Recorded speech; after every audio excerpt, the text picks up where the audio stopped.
pumping station ay tinuturong sanhi naman ang pagbaha sa ilang barangay sa Quezon City. Inirekomenda ng QCLGU sa DPWH na gibain na.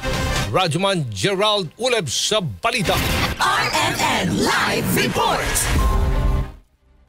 Matapos nga itong pakikipagpulong ng Quezon City Local Government Unit sa Department of Public Works and Highways sa National Capital Region, ay idirekomenda ng lokal na pamahalaan na gibain itong Matalahib Creek Pumping Station sa Barangay Talayan sa Quezon City. Ang hindi pa natatapos na proyekto sa lugar ang itinuturong sanhi ng pagbaha sa ilang barangay sa lungsod. Base sa pag-aaral na isinagawa ng Quezon City Engineering Department, ginawa ang naturang proyekto sa non-building area na labag sa Water Code at Civil Code. Nakahanda rin nakakahadlang din itong infrastruktura sa daloy ng tubig sa creek mula sa mga barangay papuntang San Juan River.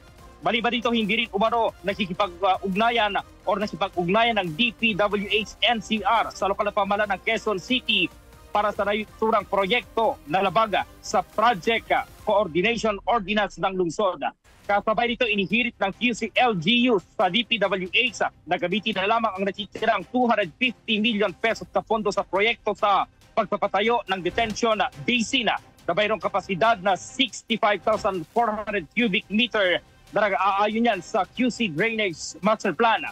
Samantala sa parayam ng DZXL RMN Manila kay Concepcion Ladesla, 40 years na nananirahan dito sa lugar, hindi ito pabor na gibain ang naturang istruktura. Yung undo, yung bahay ko na yun, second floor, lagpas tao. Yun, yan, hindi yan makita. Yung undoy na yun talaga. Pero yung ngayong huling baha, hanggang dito lang sa tulay dito. Yun lang. Pero sa tingin nyo, kailangan gibain na yan or hindi muna?